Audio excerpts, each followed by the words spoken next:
Hello दोस्तों, स्वागत है आप सभी का आज के सेशन में, आज की क्लास में। तो दोस्तों, जैसा कि हम पिछले क्लासों में देख रहे थे, हम भारत का संवैधानिक इतिहास पढ़ रहे हैं। ठीक है, इसमें हमने अभी तक कंपनी का शासन, उसके अंतर्गत जितने भी एक्ट जारी हुए थे, कंपनी का शासन जो कि 1773 से 1858 तक चला था। ठीक है, उसके अंतर्गत जितने भी एक्ट जारी हुए थे, उन एक्ट के संबंध में हमने चर्चा करी थी।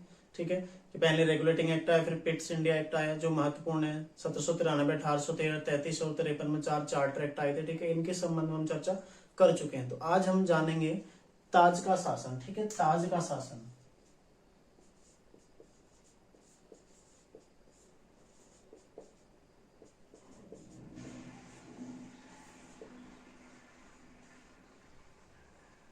ताज का शासन। ठीक है, ताज का शासन के में अभी ये देखेंगे आप कि कौन कौन से एक्ट इसमें जारी हुए हैं। ताज का शासन आखिर है क्या? अभी तक का जो कंपनी का शासन था वो ब्रिटिश सरकार द्वारा कंपनी के माध्यम से चलाया जा रहा था, उसे कंपनी का शासन हमने कहा था। ठीक है, उसे हमने देखा था। बाकी ताज का शासन क्या है? जब ब्रिटिश सरकार, जो ब्रिटिश महारानी है, उसके द्वारा सारी शक्तियां अपने हाथ में ले ली गई। ठीक है, और अपने प्रतिनिधि के तौर पर वायसराय को नियुक्त किया, उसे क्या बोलेंगे हम? ताज का शासन। मतलब शक्तियां किसके पास हैं? ब्रिटेन में है, और शासन कौन कर रहा है उनके प्रतिनिधि के रूप में? यहाँ पर वायसराय। ठीक है, तो ये है ताज का शासन। ठीक है, ताज के शासन के अंतर्गत सबसे पहला जो एक्ट हम देखते हैं वो है 1858 का भारत शासन अधिनियम।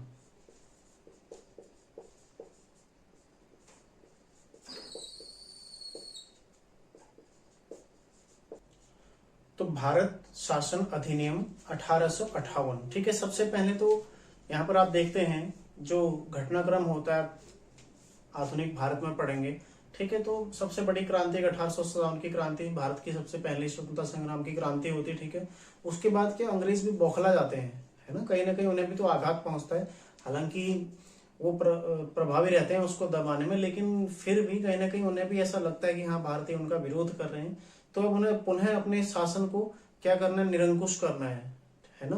तो उसी उद्देश्य से ये भारत शासन अधिनियम लाया गया। ठीक है, इसको क्या कहा जाता है वैसे? भारत के शासन को अच्छा बनाने वाला अधिनियम। ठीक है, इसको ये भी कहा जाता है भारत के शासन को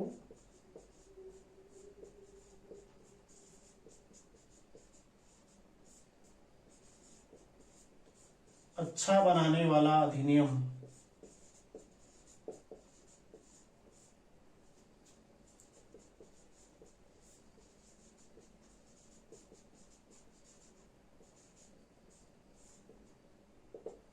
देखते हैं इसकी विशेषताएं महत्वपूर्ण क्यों है।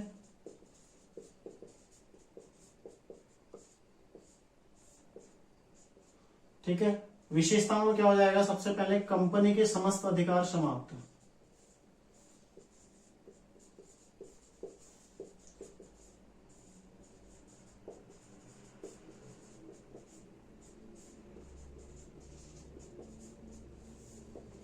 कंपनी के सभी अधिकार क्या कर दिए?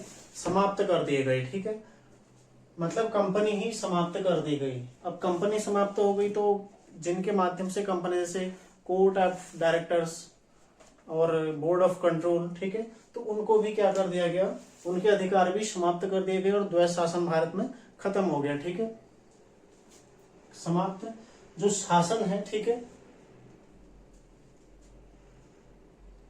समाप्त कर शासन ब्रिटिश क्राउन को सौंपा गया।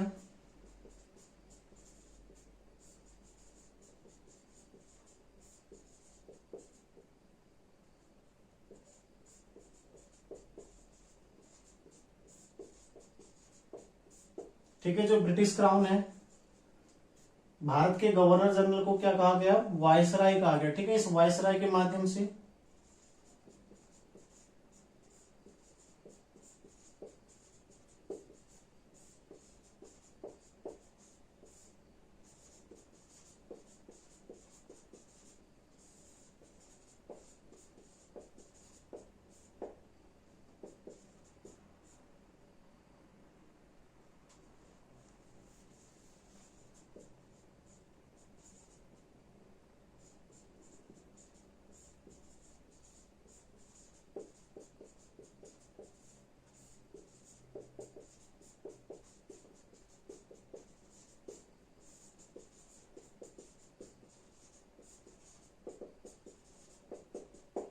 ठीक है, प्रतिनिधि के रूप में था। भारत का गवर्नर जनरल क्या हो गया, वायसराय हो गया, जो एक प्रतिनिधि के रूप में था। ठीक है, इसकी सहायता के लिए भी अभी देखेंगे कार्यकारिणी जो बनी थी। ठीक है, कंपनी के समस्त अधिकार समाप्त कर दिए और शासन किसको दे दिया गया, ब्रिटिश क्राउन को सौंपा गया। दूसरा है भारत का गवर्नर जनरल वायसराय हो गया। ठीक है, तो इस प्रकार पहला वायसराय कौन बना,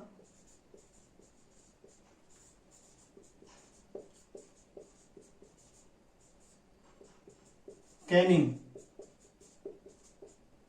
ठीक है, पहला वायसराय कौन बना, कैनिंग बना। नियंत्रण बोर्ड आपने देखा होगा 1784 के एक्ट में नियंत्रण बोर्ड बना हुआ था। ठीक है, एक नियंत्रण बोर्ड और निदेशक बोर्ड।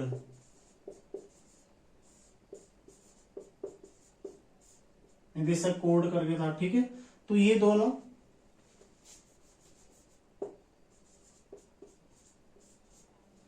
को समाप्त कर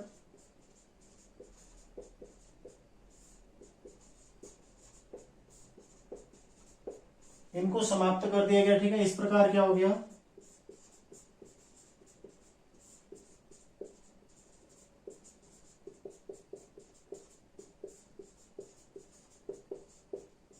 द्वैध शासन क्या हो गया, समाप्त हो गया। ठीक है, ये आपने देखा था जो 1784 के पिट्स इंडिया एक्ट के तहत द्वैध शासन भारत में लगाया गया था। ठीक है, वो द्वैध शासन अब समाप्त हो गया, क्योंकि नियंत्रण बोर्ड और निदेशक कोड ये व्यापारिक मामले और राजनीतिक मामले जो अलग अलग मामले देख रहे थे, अब इनको ही समाप्त कर दिया। इनकी शक्तियां समाप्त होगी तो फिर इनके जो अधिकार थे वो भी समाप्त हो गए। ठीक है, अधिकार समाप्त हुए तो द्वैध शासन समाप्त हो गया। तो आपने ये भी ध्यान रखना है 1784 के पिट्स इंडिया एक्ट से लगाया गया जो द्वैध शासन था वो कहां पर जाके समाप्त होता है, 1858 में जाके समाप्त होता है। ठीक है, जब नियंत्रण बोर्ड और निदेशक कोड को समाप्त कर दिया जाता है।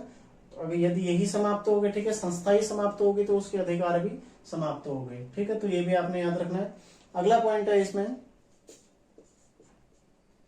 भारत के राज्य सचिव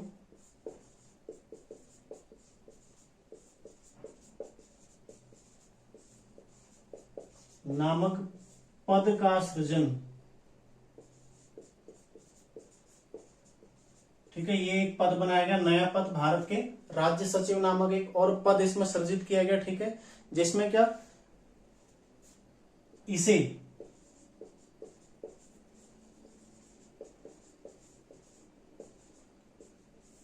भारतीय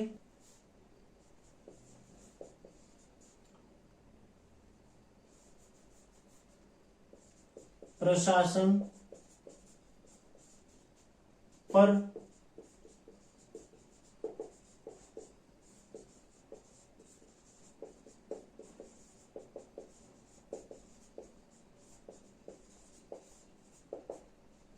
ठीक है, भारत के राज्य सचिव नामक पद का एक नया पद सृजित किया गया, जिसे भारतीय प्रशासन पर नियंत्रण की क्या पूर्ण शक्तियां इसको थी। ठीक है, और यह किसके प्रति उत्तरदायी था,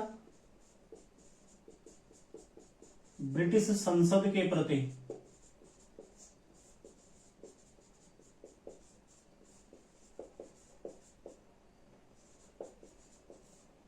ब्रिटिश संसद के प्रति क्या था, ये उत्तरदायी था। आगे है, इसकी सहायता हेतु 15 सदस्यीय परिषद का ही गठन किया गया। ठीक है,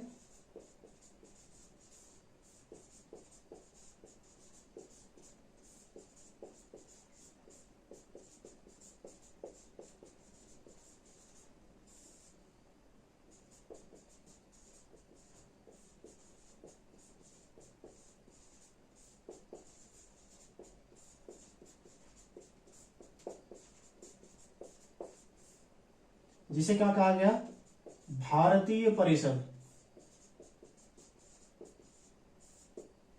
ठीक है, जिसे भारतीय परिषद कहा गया। तो ये इसकी कुछ महत्वपूर्ण पॉइंट है 1858 का भारत शासन अधिनियम, इसके महत्वपूर्ण बिंदु जो है। ठीक है, सबसे पहले देखते हैं क्या कहा जाता है इसको। सबसे पहले तो कब आया, पहला भारत शासन अधिनियम 1858 में आया था। ठीक है, इससे पहले जो भी शासन आए थे या तो चार्टर एक्ट थे या फिर नाम से ही, जैसे Pitt's India act, regulating act, ये भारत शासन अधिनियम, ये पहला भारत शासन अधिनियम था। ठीक है, अलग अलग देखो भारत शासन अधिनियम कब आए ये भी पूछ जाते हैं, मिलाने के लिए आता है कभी कभी। भारत परिषद अधिनियम ये भी पूछ जाते हैं, 3 परिषद अधिनियम आए। ठीक है, तो भारत के शासन को अच्छा बनाने वाला अधिनियम, ऐसा कहा गया कि इसके माध्यम से भारतीय शासन क्या अच्छा बनाया जाएगा। ठीक है, तो उद्देश्य ये था इसका, लेकिन ऐसा हुआ नहीं, बिल्कुल भी नहीं हुआ। ठीक है, इसकी विशेषताएं क्या देखो, कंपनी समाप्त हो गई। जिस कंपनी के माध्यम से अभी तक शासन किया जा रहा था भारत में, वो कंपनी क्या समाप्त हो गई, और शक्तियां किसके पास चली गई शासन की, प्रत्यक्ष रूप से ब्रिटेन की क्राउन जो महारानी थी उसके पास चले गई। ठीक है, तो उस महारानी के द्वारा यहाँ पर शासन करने के लिए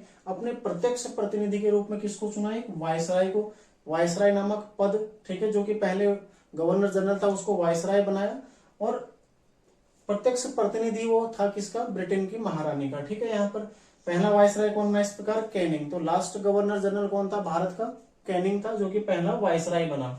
ठीक है, नियंत्रण बोर्ड और निदेशक कोर्ट क्या समाप्त कर दिए गए। यदि यही समाप्त हो गए तो इनके समस्त अधिकार भी समाप्त हो गए, और अधिकार समाप्त होने से द्वैध शासन समाप्त, क्योंकि इनमें अधिकार बटे हुए थे। 1784 का जो पिट्स इंडिया एक्ट था, वहां पर नियंत्रण बोर्ड का 6 सदस्यीय बोर्ड का गठन कर उसको प्रशासनिक मामले दिए गए थे, निदेशक कोर्ट को व्यापारिक मामले दिए गए थे, वो द्वैध शासन यहाँ पर आते आते समाप्त हो गया। ठीक है, अगली विशेषताओं में है इसमें भारत के राज्य सचिव नामक पद का सृजन किया गया। ठीक है, एक नया पद सृजित किया गया जो किसका था, राज्य सचिव का था, और ये भारतीय प्रशासन पर नियंत्रण की पूर्ण शक्तियां अपने पास रखता था। ठीक है, यह ब्रिटिश संसद के प्रति उत्तरदायी होता था, यानी कि इसका कर्तव्य निष्ठा किसके प्रति है, ब्रिटिश संसद के प्रति।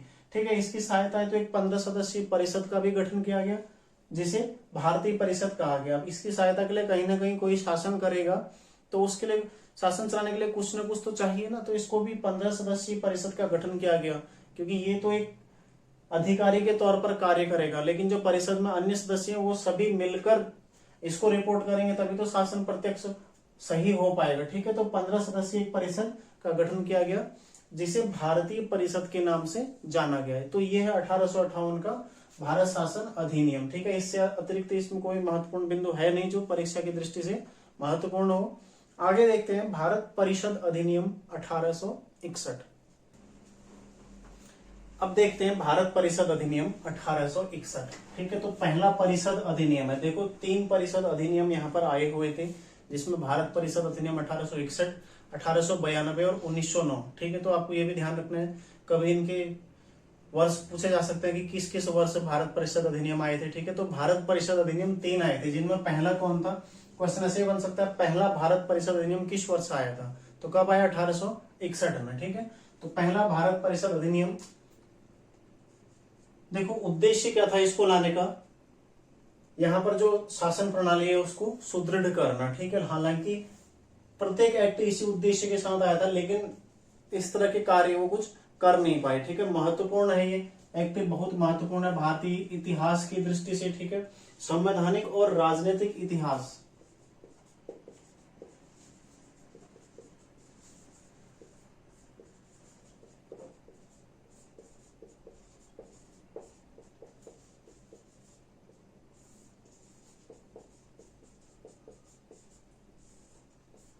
की दृष्टि से क्या है, महत्वपूर्ण है। ठीक है, क्यों महत्वपूर्ण है, देखो अभी इसमें कई सारी ऐसी चीजें हैं जो वर्तमान में भी जारी हैं, है ना, वर्तमान में भी जारी हैं, तो काफी महत्वपूर्ण ये भारतीय इतिहास की, भारतीय संवैधानिक और राजनीतिक इतिहास की दृष्टि से है। ठीक है, इसकी विशेषताएं क्या थी,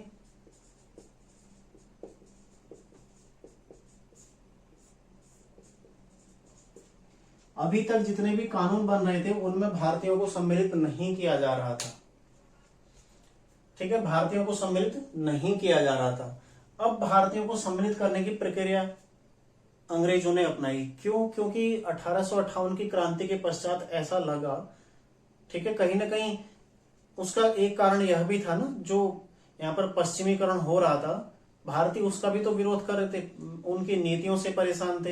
तो अब भारतीयों को यदि कानून बनाने की प्रक्रिया में सम्मिलित करेंगे तो भारतीयों से संबंधित चीजें भी उनको उसमें जोड़नी पड़ेंगी। ठीक है, जोड़ने के लिए भारतीय सदस्य ले लिया उन्होंने, तो उस हिसाब से कानून बनाएंगे जो भारतीयों के प्रति उचित रहेगा। ठीक है, ताकि वो विरोध ना करें। इसीलिए यहाँ पर इन्होंने क्या किया, सर्वप्रथम कानून बनाने की प्रक्रिया में भारतीय प्रतिनिधि लिए गए। ठीक है, कानून बनाने की प्रक्रिया में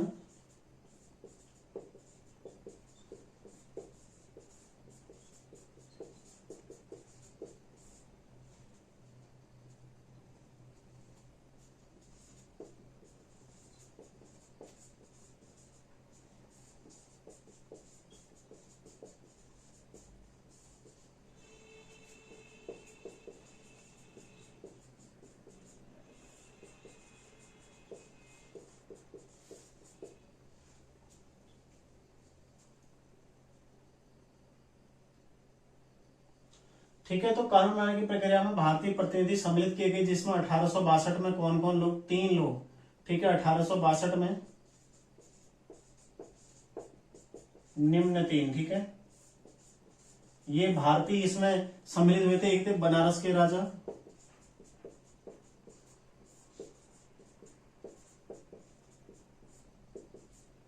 दूसरे थे पटियाला के महाराजा,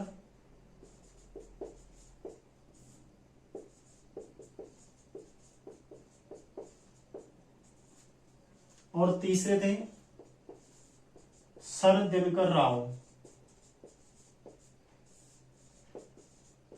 ठीक है। इन्हें सम्मिलित किया गया था किसमें, विधान परिषद में, विधान परिषद में मनोनीत हुए, ठीक है।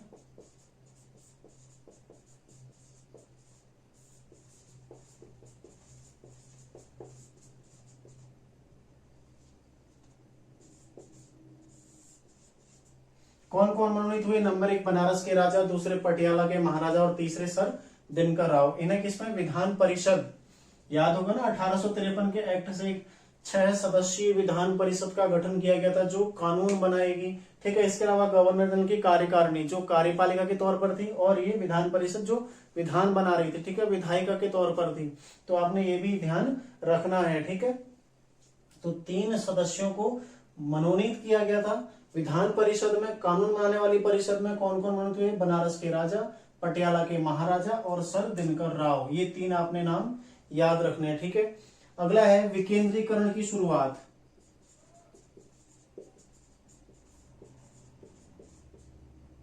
विकेंद्रीकरण की शुरुआत,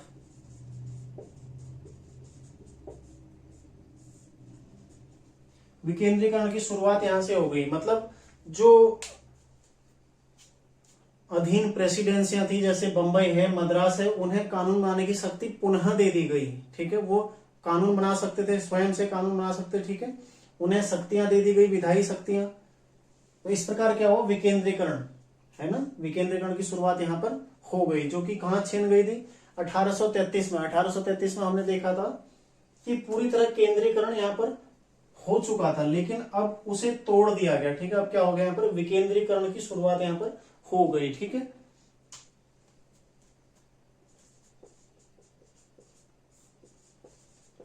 मद्रास तथा बंबई को, देखो यहाँ पर बंगाल क्यों नहीं आ रखा, क्योंकि बंगाल में स्वयं वायसराय बैठ रहा था। तब राजधानी दिल्ली नहीं थी ना, तब राजधानी कहां थी, बंगाल के कलकत्ता में। तो वहीं पर वायसराय बैठ रहा था, इसलिए मद्रास और जो बंबई अन्य प्रेसिडेंसियां थी, ठीक है, इनको विधायी शक्तियां दे दी गई,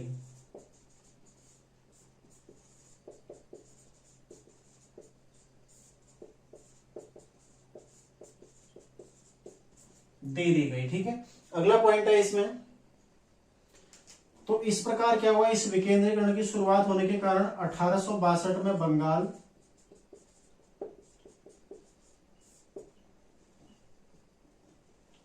1866 में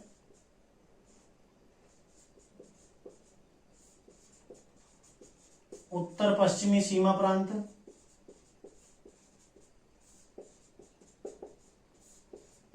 तथा 1897 में पंजाब।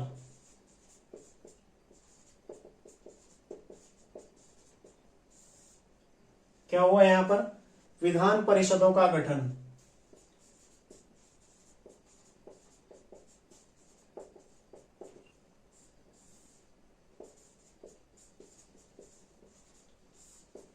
ठीक है, तो ये आपने ध्यान रखना है। विकेंद्रीकरण की शुरुआत यानी कि जो मद्रास, बंबई, ठीक है, अन्य प्रेसिडेंसियां थी, उनको विधायी शक्तियां वापस दे दी गई। अब वो अपने लिए कानून स्वयं बना सकते थे, ठीक है। और इसके अलावा 1862 में बंगाल, 1866 में उत्तर पश्चिमी सीमा प्रांत और 1897 में पंजाब में विधान परिषदों का गठन किया गया। इसके अलावा जो शासन किया जाता वहां पर गवर्नर के माध्यम से, है ना, गवर्नर के माध्यम से वहां पर शासन किया जाता था, ठीक है। आगे देखते हैं विकेंद्रीकरण के पश्चात जो अगला महत्वपूर्ण बिंदु है इसका,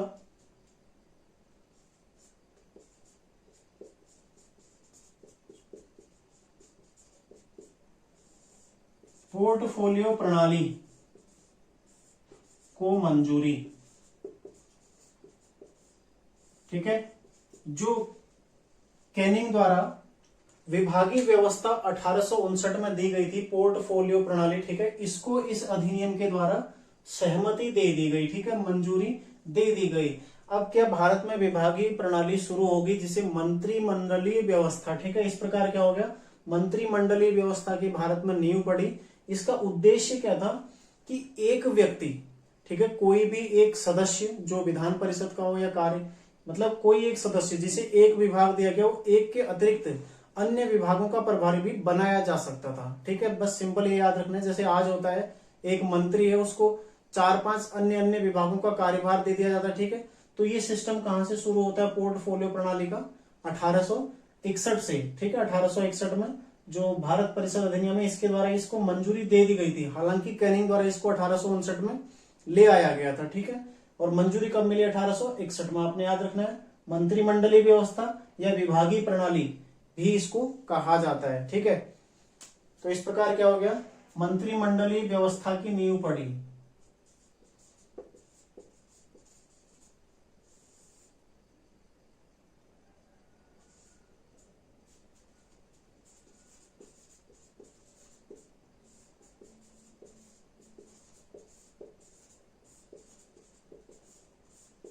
ठीक है, मंत्रिमंडलीय व्यवस्था की नींव पड़ी।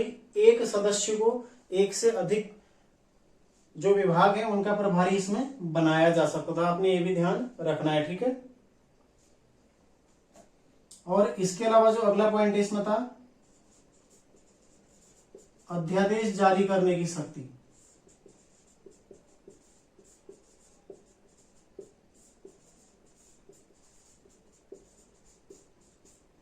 अध्यादेश जारी करने की शक्ति। तो वायसराय को आपातकाल के दौरान, हर समय नहीं, केवल आपातकाल में, आपातकाल की परिस्थितियों में अध्यादेश जारी करने की शक्तियां भी दे दी गई, ठीक है, जो कि बिना काउंसिल, बिना परिषद की अनुमति के जारी किए जा सकते थे और जिनकी अवधि 6 माह तक हो सकती थी, ठीक है। 6 माह के लिए जो प्रभावी रहेंगे, ऐसे अध्यादेश को जारी करने की शक्ति 1861 के अधिनियम द्वारा वायसराय को दे दी गई, जिसके लिए जरूरी नहीं था कि वो काउंसिल की परमिशन ले, यानी कि परिषद की, अपनी परिषद की परमिशन ले, जरूरी नहीं था, ठीक है। यदि उसे लगता है कि आपात स्थिति है तो उस परिस्थिति में वो क्या अध्यादेश जारी कर सकता था 6 माह के लिए, ठीक है। तो ये भी आपने ध्यान रखना है। इसके अलावा जो वायसराय था उसको कार्य संचालन के लिए नियम और आदेश बनाने के लिए अधिकृत किया गया था, ठीक है।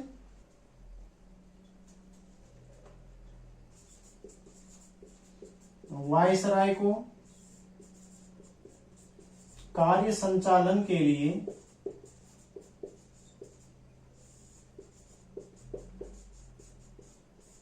नियम एवं आदेश बनाने की शक्तियां दी गई।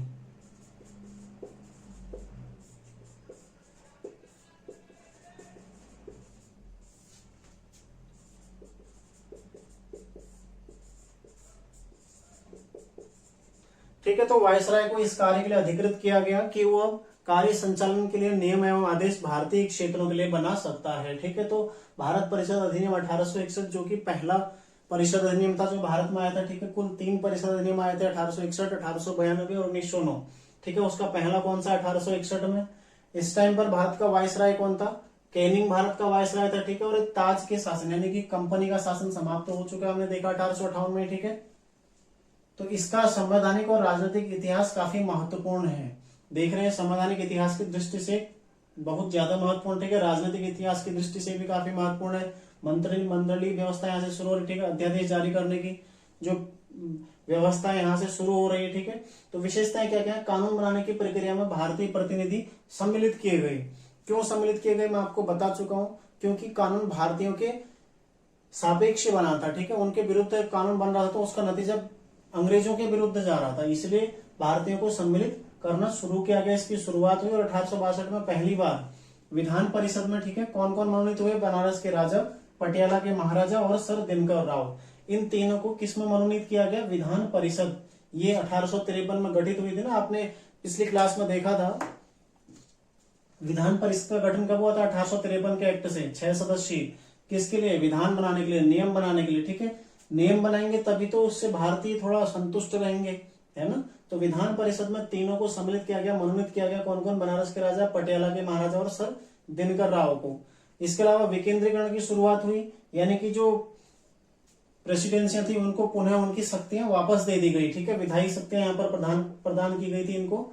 और इसी के तहत 1862 में बंगाल में, 66 में जो उत्तर पश्चिमी सीमा प्रांत है, और 1897 पंजाब में विधान परिषदों का गठन किया गया। ये कानून बनाने के लिए इन्होंने भी अपनी परिषद, क्योंकि गवर्नर जनरल था, उसकी कार्यकारिणी थी। ठीक है, जो गवर्नर होते थे प्रेसिडेंसियों में, उसकी कार्यकारिणी अलग थी, वो क्या कार्यपालिका का काम कर रही है। लेकिन विधान परिषद जो वहां पर अब कानून बनाएगी, ठीक है, दो अलग अलग ये भी यहाँ बट गए। पोर्टफोलियो प्रणाली, विभागीय प्रणाली का मंजूरी दे दी गई, जिसे कैनिंग द्वारा 1859 में लाया गया था। ठीक है, इस प्रकार भारत में मंत्रिमंडलीय व्यवस्था की नींव पड़ी। ठीक है, इसके अंतर्गत क्या था, एक व्यक्ति, एक सदस्य, एक से अधिक विभागों का प्रभारी बनाया जा सकता है। ठीक है, फिर क्या हुआ, अध्यादेश जारी करने की शक्ति, आपातकाल के दौरान वायसराय को अध्यादेश जारी करने की शक्ति दी गई थी, जो अपनी काउंसिल की अनुमति के बिना भी अध्यादेश जारी कर सकता था। ठीक है, ये भी आपने ध्यान रखना है, क्योंकि जब बड़े क्वेश्चन कभी बनते हैं ना, तो 1861 में अध्यादेश जारी करने की शक्ति वायसराय में निहित थी। निम्न कथनों पर विचार कीजिए। ठीक है, तो वहां पर आता है, ठीक है, काउंसिल की परमिशन के बिना कर सकता था, जो 6 महीने के लिए प्रभावी रहता था। ठीक है, और अगला हो जाएगा, वायसराय को कार्य संचालन के लिए भारत में, ठीक है, आदेश एवं नियम बनाने की शक्तियां दी गई। क्यों? क्योंकि वो यहाँ पर रहकर शासन कर रहा था, यहाँ की परिस्थिति। अब कोई ब्रिटेन में बैठा हुआ, उसे क्या पता भारत में क्या चल रहा है ना। तो इसलिए वायसराय को कार्य संचालन के लिए आदेश एवं नियम, विधान परिषद इसको दी गई, इसकी कार्यकारिणी है, तो ये सब नियम और आदेश वही देखेंगे ना, तो उसको बनाने की शक्तियां प्रदान की गई। इस प्रकार भारत परिषद अधिनियम 1861 काफी महत्वपूर्ण है, और इसके जो परीक्षा उपयोगी महत्वपूर्ण तथ्य हैं मैंने आपको बता दिए। अब देखते हैं 1892 का भारत परिषद अधिनियम। देखो, भारत परिषद अधिनियम 1892, ठीक है, ये दूसरा परिषद अधिनियम है। पहला कब आया? 1861 में, दूसरा 92 में आया। तो इसके द्वारा क्या किया गया, केंद्रीय और प्रांतीय विधान परिषदों में,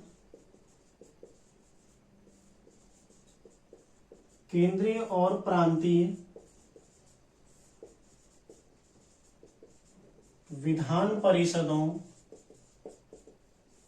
में गैर सरकारी सदस्य,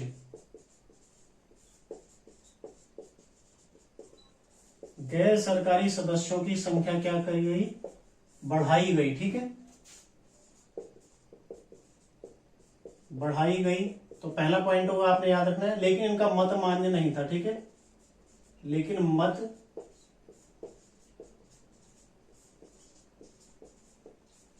मान्य नहीं था, ये भी आपने याद रखना है। ठीक है, अभी समझाता हूं। दूसरा है, विधान परिषद के कार्यों में वृद्धि,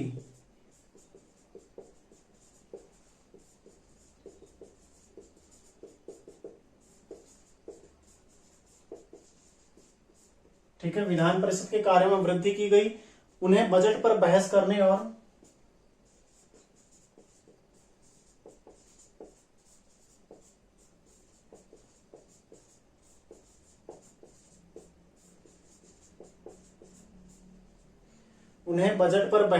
और कार्यपालिका के प्रश्नों का उत्तर देने के लिए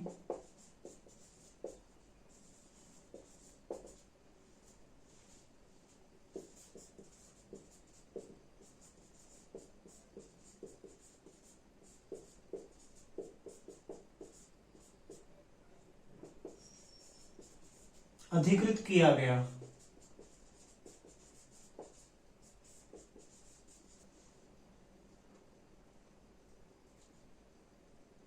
अगला है, सीमित और परोक्ष रूप से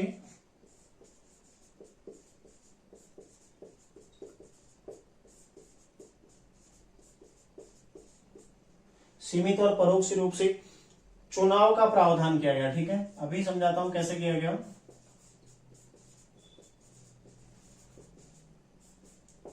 ठीक है,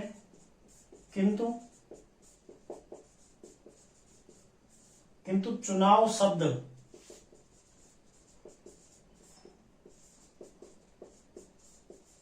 का प्रयोग नहीं हुआ उसमें। ठीक है,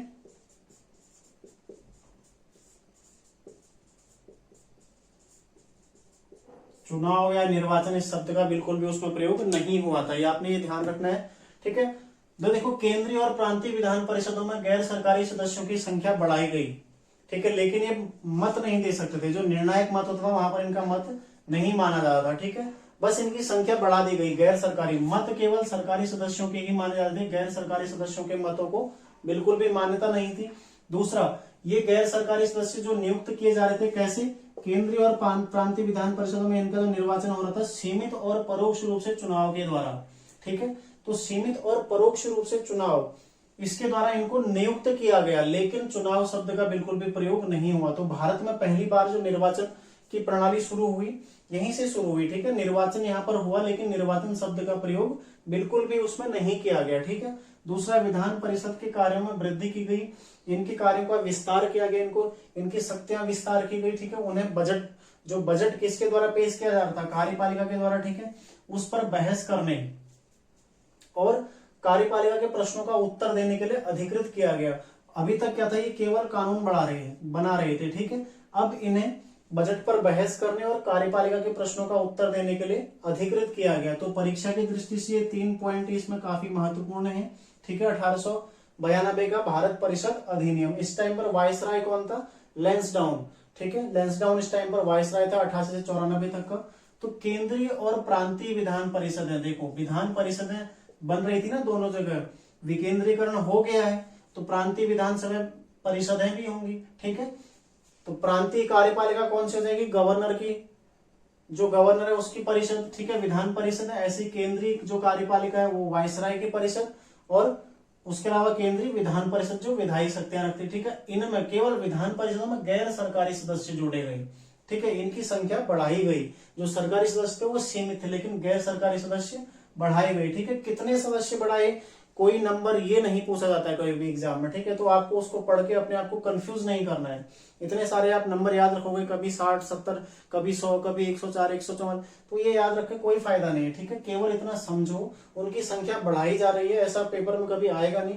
पेपर में जो पूछा जाएगा विधान परिषद के कार्यों में वृद्धि या उनकी शक्तियों में कब विस्तार किया गया, ठीक है, बजट पर बहस करने की शक्ति कब प्रदान की गई, तो 1892 के भारत परिषद अधिनियम के द्वारा, ठीक है। इसके अलावा सीमित और परोक्ष रूप से चुनाव का प्रावधान किसके लिए, गैर सरकारी सदस्यों के लिए। तो क्वेश्चन बनेगा, भारत में किस अधिनियम द्वारा गैर सरकारी सदस्यों का चुनाव सीमित और परोक्ष रूप से किए जाने का प्रावधान किया गया, ठीक है, कब किया गया, भारत परिषद अधिनियम 1892। बस इतना आपने याद रखना है, ठीक है, इसके अलावा इसमें और कुछ नहीं है। यहाँ पर ये ध्यान रखिएगा आप लोग, जो गैर सरकारी सदस्य उनकी नियुक्ति कैसे हो रही है, ठीक है, उनका चुनाव कैसे हो रहा है। तो ये भारत परिषद अधिनियम 1892, ठीक है। तो आज की क्लास में इतना ही करते हैं।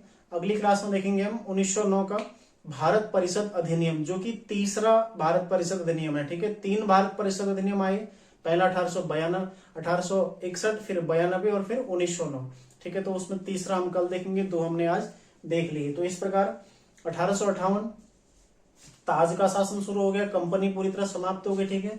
जो गवर्नर जनरल है वायसराय कहलाने लगा। बाकी फिर कानून बनाने की प्रक्रिया में भारतीयों को सम्मिलित करने की प्रक्रिया शुरू होती है, ठीक है, धीरे धीरे। 1861 में हमने देखा पोर्टफोलियो प्रणाली शुरू हो जाती है, ठीक है। फिर हमने देखा अध्यादेश जारी करने की शक्ति मिलती है। फिर 1892 में आते आते जो विधान परिषद है उसके सदस्यों की उसको शक्तियां, अत्यधिक शक्तियां मिल जाती हैं और अब बजट पर प्रश्न कर सकता है, ठीक है। तो ये आपने महत्वपूर्ण रखना। और पहली बार निर्वाचन कहाँ प्रयोग हुआ है, निर्वाचन शब्द का प्रयोग नहीं हुआ, केवल निर्वाचन के जरिए गैर सरकारी सदस्यों को नियुक्त किया गया कहाँ, 1892 के अधिनियम में, ठीक है। तो मिलते हैं नेक्स्ट क्लास में। बस आप लोग रिवाइज करते रहिए, चीजों को पढ़ते रहिए, पुरानी चीजें ज्यादा से ज्यादा रिवाइज कीजिए, ठीक है। मिलते हैं नेक्स्ट क्लास में। धन्यवाद।